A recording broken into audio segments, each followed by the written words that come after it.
Hi.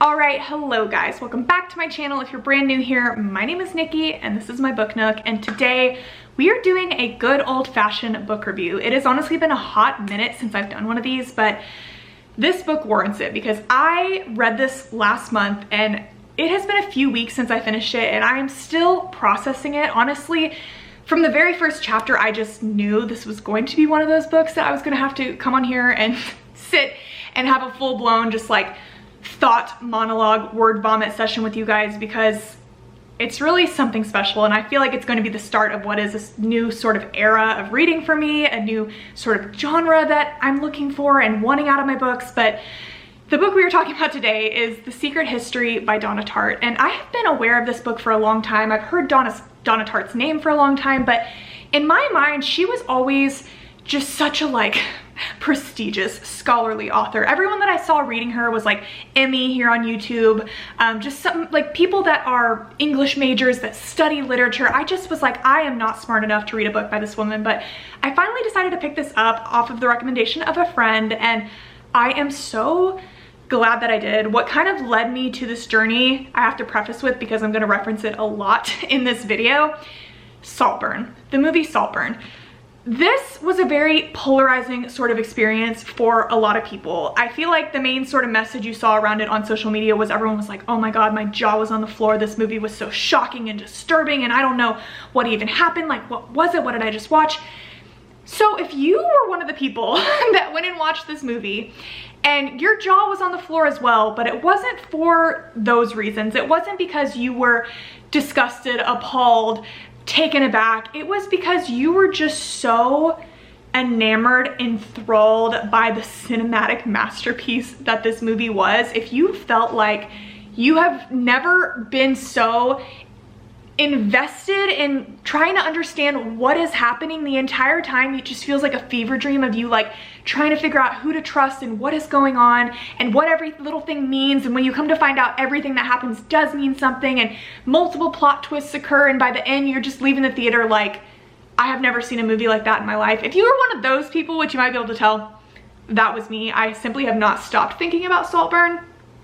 You will love this book. This book is so Saltburn coded that I have to think, I know that Emerald Fennell, who directed Saltburn, like she's talked about how she took a lot of inspiration from like Gothic literature, just like, you know, dark academia kind of stuff. I know she's used a lot of inspiration, and this book had to have been a massive inspiration for her because it's just, it fits too well. So if those are the vibes you're into, if you're looking for something like that, if it just sounds interesting, I really think you're gonna love this book. So just like generally what it's about, it follows this boy named Richard. He is graduating high school, going into college. He's from this small town in California and he just really wants to get out. He wants to like start a new chapter of his life. He wants to get away from his parents. He wants to kind of become a new person, and he's set his sights on going to this very small liberal college called Hampton College in Vermont. And this story is actually set in the 80s, which that alone had me so excited about reading this. I love the 80s, and Vermont is like heaven on earth to me. So when I heard that those two things were involved, I was like, I'm immediately picking up this book. So anyways, Richard really has his sights set on going to Hampton College. It is a very expensive school. He comes from a not very well-off family, but he makes it happen. He applies, he ends up getting scholarships, he ends up at this college, and that is just the very, very beginning of this story. And immediately after getting there, he's kind of trying to find his place in this school. He's trying to figure out what he wants to do. Growing up, Richard studied ancient Greek. It was something that he was, you know, a hobby of his, something that he was passionate about. And once he gets to this college, he's like, I'd really like to continue to study ancient Greek, but it's not that simple because this college is very different in the way that it functions, and the professor on campus that teaches ancient Greek, he only allows 5 people at a time to be enrolled in his ancient Greek course. Anyone that studies ancient Greek with him, like, it's gonna be your entire life, your entire personality. He is going to be teaching all of your classes. It is like, this is what you were doing. It's almost like you're getting a law degree or like you're in nursing school. Like, no, okay, you're coming to Hampton College, you want to learn Greek. Greek is going to be your entire life. And so Richard wants to join in this class, but he gets denied. You know, he speaks to the professor, which is this total character named Julian that just right away you're like what is going on with this guy? And he's like, sorry, class is full. I already have my spots full. I already have my 5 students. I simply can't make any more room. And after getting denied, Richard just can't get the idea out of his head. Like, it's almost like he wanted to do it, but now that he's been denied it, it's like he physically needs to do it. Richard really has this interesting personality, this like need to be, it's like he wants to be a part of something. He wants to be popular. He reminds me a lot of Barry Keoghan's character in Saltburn, almost like a combination of him and Clay from 13 Reasons Why. Like, that's kind of who I kept picturing in my mind.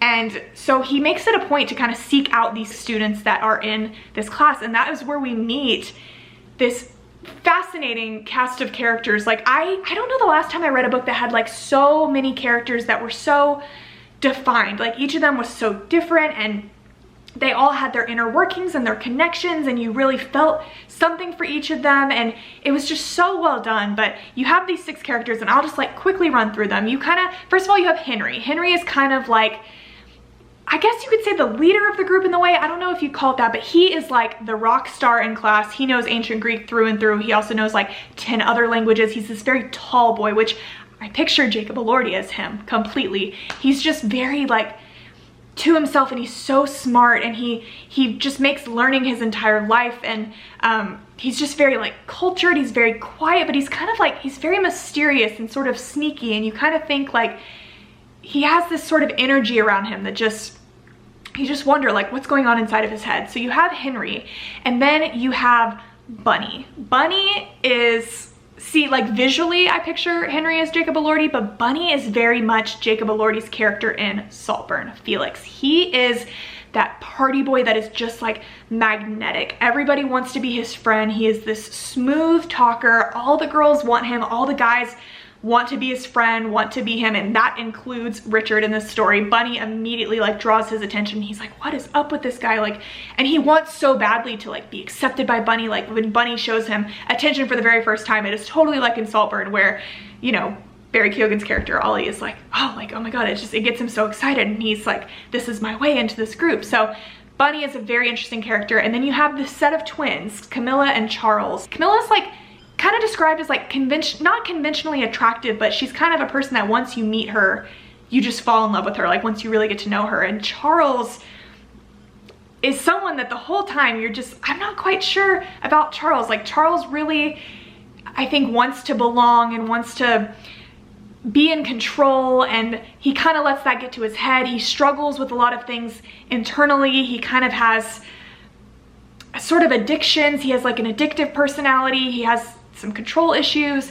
And then you have Francis, and Francis is a character that also, he deals with a lot of, he's kind of everybody's best friend, I feel like, in the group, but he has a lot of internal struggles as well, a lot of like mental internal struggles, a lot of like identity issues. And between all of them, it just creates a very interesting sort of dynamic. And Richard is seeing these students, and he's following them around. He's trying to get to know them. He's trying to sort of like infiltrate their group in a way so that he can convince the professor to let him study with them. So yeah, after a short amount of time, I think it's pretty obvious, Richard becomes a part of this group. And once he gets involved, I think he will learn to understand that maybe you should be careful what you wish for. And you might not always want to get what you want, because the second he joins this group, the second he gets involved in Julian's Greek course, his life is just a roller coaster from here on out, and that is really what you are experiencing in this book. Something really crazy ends up happening within the book, and it's something that you find out about right away. It's literally talked about in the first chapter, but let's just say some poor decisions are made.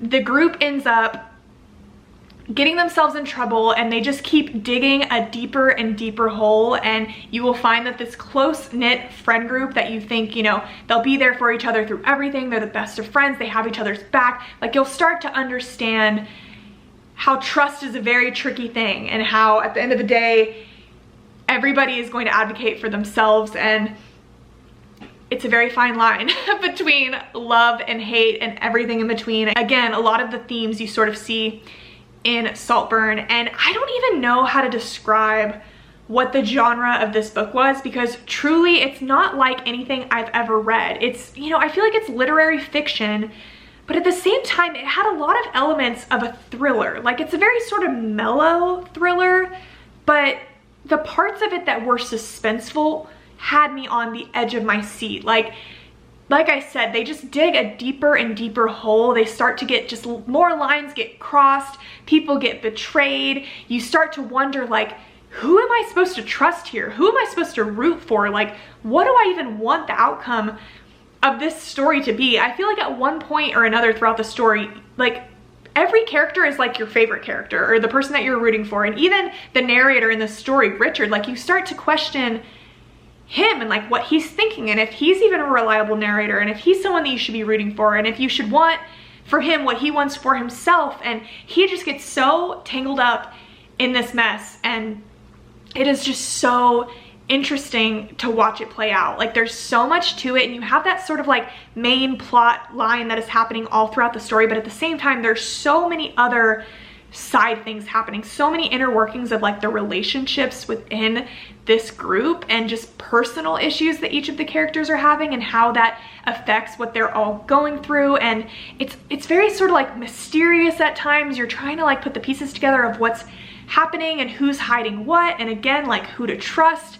I just was so engrossed in this story as I was reading it, and it was something that I didn't want to put down. And the chapters are so long, like, they just keep going and going, and it's sort of like just like a stream of consciousness. I loved the way that it was formatted. It really felt like you were living this experience with the narrator. It's like you were kind of like his right-hand man, or like you were kind of the little angel or the little devil on his shoulder, just like telling him what he should or shouldn't do, or like trying to just understand his internal struggle at all times. And by the end, I was just like, what is gonna happen here? Like, how is this gonna get resolved? Because truly, like, shit hits the fan. It really, really does. And you're like, how are they going to get out of this? And again, like, who am I rooting for here? Like, what do I want the outcome to be? And I truly felt like up until everything is resolved, you just don't know. And it was just so well done. I really liked the element of it being set in the 80s, because it was simply a different time. And this is one of those stories where so much of it comes down to like communication. And in the 80s, like, the technology is so different, the way that they're studying with one another, just the way that they have to contact each other, the way that information gets passed. Like, it really plays a role in this story, like the time that it was set in, and the way that you're flashing back to it, and you're, you know, end up seeing it now, like leading up to even present day of what's happening. It's just, it's told in such an interesting way. And it just reminded me of Saltburn, where the story kind of starts with you understanding that, like, Richard is the main character in the story. He's telling you what happened from his point of view, but at the end of the day, like, we don't know what happened from everyone's points of view. We don't know how they all felt about it. We don't know if they saw things differently and what really happened. It's a lot of just like hearsay in this book, and it kind of leaves it up to interpretation for you to